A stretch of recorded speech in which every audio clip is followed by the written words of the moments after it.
भंडारा जिल्ह्याच्या लाखांदूर तालुक्यातील माडेघाट येथे एका इसमानं घरगुती वादातून स्वतःच्याच घराला आग लावल्याची धक्कादायक घटना समोर आली आहे। सुदैवानं या आगीत कोणतीही जीवितहानी झाली नसली तरी घराचं मात्र मोठ्या प्रमाणावर नुकसान झालंय। माडेघाट येथील रहिवासी दिगांबर दुर्बोळे याचं गेल्या काही दिवसांपासून घरात कौटुंबिक वाद सुरू होते। घरात कुणीही नसल्याची संधी साधून दिगांबरनं घरातील तणसाच्या ढिगाऱ्याला आग लावली। क्षणार्धात या आगीनं रौद्र रूप धारण केलं आणि संपूर्ण घर आगीच्या विळख्यात सापडलं। घराला आग लागल्याचं पाहून परिसरातील नागरिकांनी तातडीनं मदतीसाठी धाव घेतली।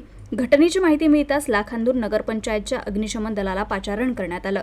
अग्निशमन दलानं शर्थीचे प्रयत्न करून आग आटोक्यात आणल्यानं आजूबाजूच्या घरांना होणारा आगीचा धोका टळला। या आगीत घरातील अन्नधान्य, कपडे, महत्त्वाचे कागदपत्र आणि संसारोपयोगी वस्तू जळून खाक झाले आहेत। घराचे मोठ्या प्रमाणात आर्थिक नुकसान झालं असून दुर्बोळे कुटुंब उघड्यावर आलं आहे।